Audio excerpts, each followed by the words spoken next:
하나님께서 천지를 창조하시고 아담과 하와를 만드시지 않았습니까? 근데 어느 날 아담이 신이 나서 하나님을 찾아와서 이랬다고 합니다. 하나님, 하와가 너무너무 예뻐요. 왜 이렇게 하와를 예쁘게 만드셨어요? 그러자 하나님이 아담에게 이렇게 대답하셨다고 합니다. 그래야 너가 하와를 이뻐할 거 아니야? 좋아할 거 아니야? 그 말에 아담은 신이 나서 돌아갔다고 합니다. 근데 어느 날은 아담이 풀이 팍 죽어가지고 하나님을 다시 찾아왔다고 합니다. 하나님, 하와가 너무 이쁘긴 한데 하와가 좀 어딘가 모자란 것 같아요. 하와를 왜 그렇게 만드셨어요? 그러자 하나님이 이렇게 대답하셨다고 합니다. 그래야 하와가 널 좋아할 거 아니야. 이제서 이해가 가시는군요. 네, 물론 누군가 지어낸 이야기입니다. 하지만 사실 여러분 아십니까? 하나님께서는 지금도 오늘날 우리가 좋아할 만한 것들을 많이 우리에게 만들어주고 계시고 우리가 좋아할 만한 사람들을 오늘날 많이 만나게 해주고 계신다는 사실입니다.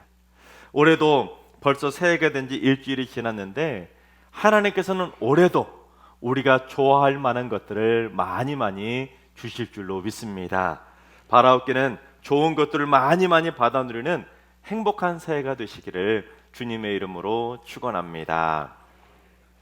그처럼 하나님께서는 이스라엘 백성들이 가장 좋아할 만한 젖과 꿀이 흐르는 가나안 땅을 선물로 주셨는데 오늘 본문의 말씀은 이스라엘 백성들이 가장 좋아할 그 젖과 꿀이 흐르는 가나안 땅에 들어가기 직전에 주셨던 하나님의 축복의 말씀이 오늘 본문의 말씀입니다. 이번 1절 한번 봉독해 보겠습니다. 여호와의 종 모세가 죽은 후에 여호와께서 모세의 수종자 눈의 아들 여호수아에게 말씀하여 이르시되, 여호수아서를 시작하자마자 두 인물 모세와 여호수아를 서로 비교하고 있는데 사실 모세와 여호수아는 둘은 차원이 다른 인물입니다. 둘의 수식어를 쫙 보십시오. 뭐라고 되어 있습니까? 모세는 여호와의 종, 그러니까 하나님을 섬기는 하나님의 종이었다는 것입니다. 그런데 여호수아는 뭐라고 되어 있습니까? 모세의 수종자, 그러니까 여호수아는 그냥 인간을 섬기는 인간의 종에 불과했다는 것입니다. 하나님을 섬기는 하나님의 종하고 인간을 섬기는 인간의 종하고 서로 비교할 자체가 되겠습니까? 차원이 다른 것입니다. 실제로 하나님의 종이었던 모세는 어땠습니까? 지난 40년 동안 하나님과 직접 대면해서 말도 해볼 정도로 하나님을 누구보다도 잘 알았던 사람이 바로 모세이지 않았습니까? 게다가 10가지 재앙은 물론 홍해도 가르고 반석을 쳐서 물도 나오게 할 정도로 수많은 기적을 행했던 자가 바로 모세였습니다. 하지만 여호수아는 기적은 고사하고 하나님하고 대화 한 번도 못 해봤습니다.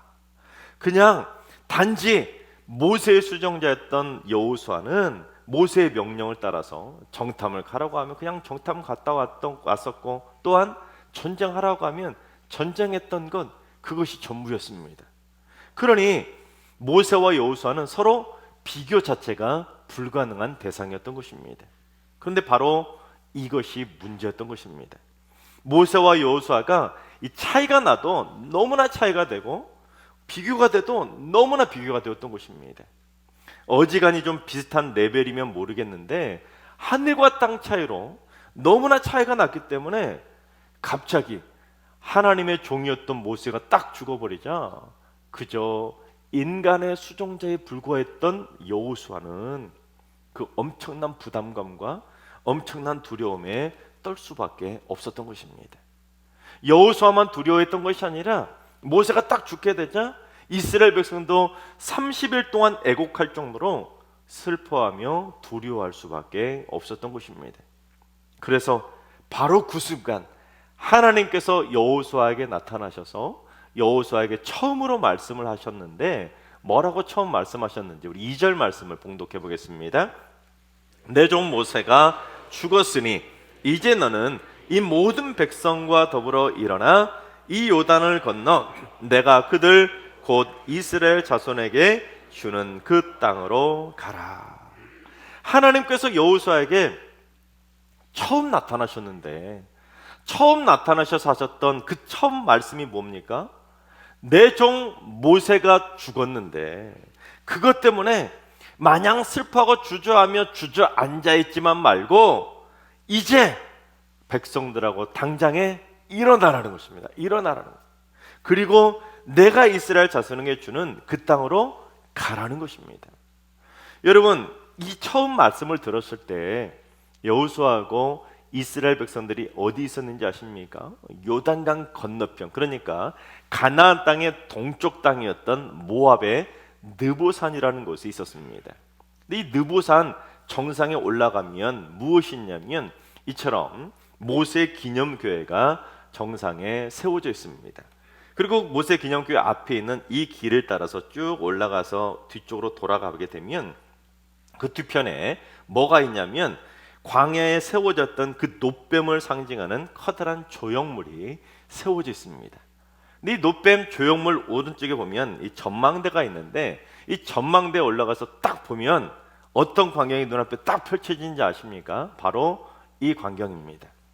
제가 마침 갔을 때 날씨가 참 맑아서 그 건너편 가나안 땅까지도 훤히 다 볼 수 있었는데 이곳이 바로 사해입니다. 사해바다. 그리고 오른쪽에 있는 이 도시가 바로 여리고성입니다. 그리고 가운데 살짝 실개천처럼 보이는 이곳이 바로 요단강입니다. 그리고 바로 이곳이 예루살렘입니다. 예루살렘. 그런데 이 산들의 앞에 있는 이 가나안 땅, 이곳이 바로 적과 꿀이 흐르는 가나안 땅인데 이 산들의 높이가 어느 정도 되신지 아십니까? 이 아래쪽에 있는 이 여리고성, 이 높이가 어느 정도냐면 해발 약 마이너스 250m입니다. 그리고 저 산 꼭대기쯤에 있는 예루살렘은 해발 약 790m입니다. 그러니까 가장 높은 곳에서부터 가장 낮은 곳까지 그 높이 차이가 무려 약 1000m에 달하는 높이라는 것입니다. 그러니 느보산 정상에서 가나안 땅을 딱 봤을 때 여러분 어떤 느낌이 들겠습니까? 1000m에 달하는 거대한 바위성이 쫙 가로막고 있는 모습이 눈앞에 딱 보이는 것입니다. 실제로 가서 보시면 아시겠지만 느보산에서 가나안 땅을 보면 저기 어떻게 올라가지? 어디로 저 땅을 점령할 수 있지? 저기를 점령해야 된다고? 저곳이 진짜 적과 꿀이 흐르는 가나안 땅이야? 헉 하고 진짜 그 땅을 바라보는 순간 그렇게 생각에 들 수밖에 없는 광경이 눈앞에 딱 펼쳐집니다. 그냥 거대한 벽이 딱 앞을 가로막고 있는 것처럼 보일 수밖에 없는 것입니다. 게다가 지금은 갈릴리 호수의 수위를 조절하기 위해서 갈릴리 호수 하류 쪽에 댐을 막아가지고 요단강으로 흘러가는 물을 통제합니다. 그래서 지금 보시는 것처럼 잘 보이지도 않을 정도로 지금 요단강에 가보시면 거의 시냇물 졸졸 흐르는 정도밖에 흐르지 않습니다. 그런데 여호수아가 도착했을 그 당시 요단강은 범람하던 시기였습니다. 그러니까 지금 이곳이 다 물바다였다는 것입니다. 그러니 지금 당장 요단강을 건너는 것부터가 불가능한 상황에 이 여호수아가 도착을 했었던 것입니다. 자, 그처럼 하나님의 종 모세도 죽었지요. 눈앞에는 요단강이 범람하고 있지요. 또한 거대한 바위성과 같은 절벽 같은 장벽이 가나안 땅으로 딱 버티고 있지요. 이런 상황이라면 여러분 어떨 것 같습니까?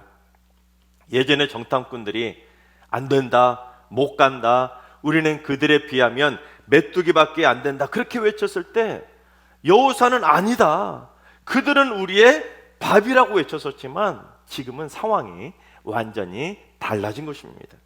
왜냐하면 가장 결정적으로 이 하나님의 종이었던 모세가 죽어버렸기 때문입니다. 그동안 했던 것처럼 모세의 명령에 따라서 그냥 가라고 하면 가고 멈추라고 하면 멈추고 정탐 갔다 오라고 하면 정탐 갔다 오고 전쟁하라고 하면 전쟁하고 그냥 모세가 하는 명령에 따라서 수종드는 그냥 모세의 수종자로 사는 것은 그냥 쉽겠는데 그게 아니라 갑자기 자기가 명령을 내리면서 눈앞에 보이는 저 거대한 장벽과 같은 가나안 땅을 점령하러 가야 된다고 하니 이 천하의 여호수아도 두려울 수밖에 없었던 것입니다. 그래서 여호수아와 이스라엘 백성들이 얼마나 두려워하면서 주저앉아 있었으면 하나님이 여호수아에게 일어나라고, 백성들하고 당장 일어나라고 그렇게 말씀하시면서 강하고 담대하라고 3번이나 촉구하고 있는 것입니다.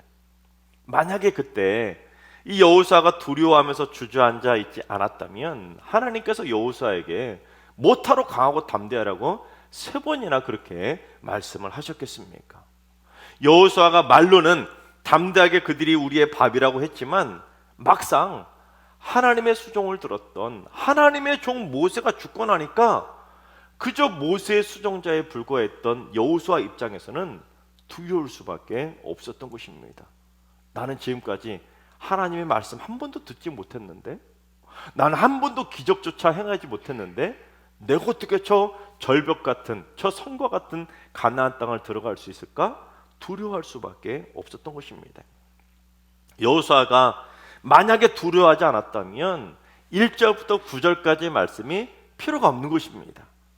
처음부터 여호수아가 강하고 담대한 마음을 가지고 그냥 곧바로 가나안 땅을 점령하러 쳐들어갔다면 1절부터 9절까지 필요가 없고 바로 이제 10절부터 보면 여호수아가 명령을 하는 내용이 나오는데 그냥 당장에 10절부터 여호수아서가 시작해도 무방한 것입니다. 그냥 당장 백성들에게 명령해서 당장 쳐들어가자 해도 되는데 여호수아와 백성들이 두려워 주저앉아 있었기 때문에 하나님께서 그들에게 힘을 주시기 위해서, 다시 일으켜 세우기 위해서 일어나라고, 강하고 담대하라고 3번이나 명령하고 있는 것입니다. 자, 그렇다면 여호수아가 두려워 떨고 있었던 그 문제를 하나님께서 어떻게 해결해 주셨는지 우리 3절 말씀을 봉독해 보겠습니다. 내가 모세에게 말한 바와 같이 너희 발바닥으로 밟는 곳은 모두 내가 너희에게 주었노니. 3절의 시제를 보시면 좀 이상하지 않습니까? 자세히 읽어보시면 발바닥으로 밟으면 이제 앞으로 미래에 너희에게 그 땅을 주겠다는 미래 시제가 아니라 주었노니, 즉 과거형으로 기록되어 있는 걸 보게 됩니다. 그러니까 여호수아와 백성들이 두려워하던 문제를 하나님께서 이미 다 해결해 주셨다는 것입니다. 이걸 쉽게 설명해 보면 이런 것입니다. 하나님께서 가나안 땅에 대한 그 소유권 등기 이전을 이미 이스라엘 백성들에게 다 해주셨다는 것입니다. 그러니까 지금이라도 당장 가가지고 가나안 땅의 등기부 등본을 딱 떼어보면 소유권이 이미 이스라엘 백성들로 다 넘어가 있으니까 너희들 걱정하지 말고 강하고 담대하게 그냥 그 땅으로 가서 그 땅을 밟기만 하라고 말씀하고 있는 것입니다. 심지어 4절에 기록된 것처럼 하나님께서는 이스라엘 백성들이 행복하게 살 수 있는 그 땅의 크기와 면적까지도 다 정해 놓으신 것입니다. 쉽게 말하면 하나님께서 이스라엘 백성들을 위해서 이미 밥상까지 다 차려 놓았기 때문에 이제 너희들은 가나안 땅에 들어가서 숟가락만 들고 가가지고는 하나님이 차려 놓으신 밥상 맛있게 먹기만 하라는 것입니다. 그럼 마찬가지입니다. 하나님께서는 우리가 평생에 먹을 수 있는 다양한 밥상들을 다 차려 놓으셨습니다. 여러분 믿으십니까? 올해도 여러분이 드실 수 있는 밥상 이미 다 차려 놓으셨습니다. 이제 바라옵기는 여러분 모두 행복하게 하나님의 차려 놓으신 행복한 밥상을 맛있게 잘 드시면서 행복하게 살아가는 복된 한 해가 되시기를 주님의 이름으로 축원합니다. 자, 그렇다면 하나님께서 우리를 위해 그렇게 차려놓으신 밥상을 우리가 어떻게 해야 맛있게 먹을 수 있느냐, 맛있게 먹을 수 있는 방법이 무엇이냐? 그건 바로 하나님의 말씀을 잘 먹어야 된다는 것입니다. 우리 7절을 봉독해 보겠습니다. 오직 강하고 극히 담대하여 나의 종 모세가 내게 명령한 그 율법을 다 지켜 행하고 우로나 좌로나 치우치지 말라. 그리하면 어디로 가든지 형통하리니. 여러분 8절에도 보시면 또다시 그 안에 기록된 대로 다 지켜 행하라고 거듭 강조하는 걸 보게 됩니다. 그래야 어떤다고요? 어디로 가든지 형통할 수가 있다는 것입니다. 자, 그렇다면 말씀대로 다 지켜 행하려면 여러분 어떻게 되겠습니까? 말씀을 알아야 말씀대로 행할 수 있지 않겠습니까? 여러분 말씀을 모르는데 어떻게 말씀대로 행하며 살 수가 있겠습니까? 그러니 우리가 어떻게든지 말씀을 잘 알아야 되는 거 아니겠습니까? 그래서 하나님께서는 우리가 말씀을 잘 알 수 있는 방법까지도 친절하게 가르쳐 주셨는데 우리 8절을 봉독해 보겠습니다. 이 율법책을 내 입에서 떠나지 말게 하며 주야로 그것을 묵상하여 그 안에 기록된 대로 다 지켜 행하라. 그리하면 내 길이 평탄하게 될 것이며 내가 형통하리라.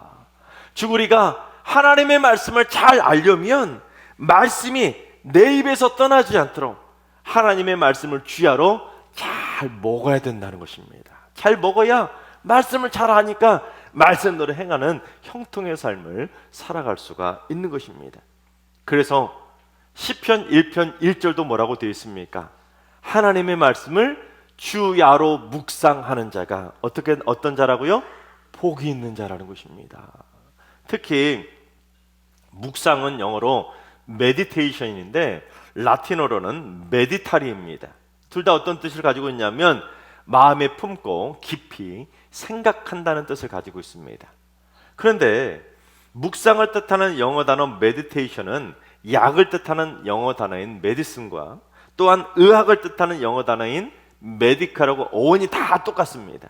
어떤 어원에서 왔냐면 의료를 뜻하는 헬라어 메디켈루스라고 하는 단어에서 왔습니다. 그러니까 종합해보면 무슨 뜻이겠습니까? 말씀의 약, 즉 말씀의 보약을 주야로 잘 챙겨 먹어야 그것이 바로 묵상이라는 거예요. 그렇게 말씀의 보약을 잘 챙겨 먹어야 우리의 영과 육이 강하고 담대해지기 때문에 어디로 가든지 형통하게 말씀대로 복 있는 삶을 살아갈 수가 있다는 것입니다. 또한 여호수아가 가나안 땅을 정탐해 보지 않았습니까? 하지만 여호수아가 가나안 땅을 정탐했던 일은 이미 40년 전의 일입니다. 여러분 40년 전에 정탐했던 거하고 지금하고 똑같겠습니까?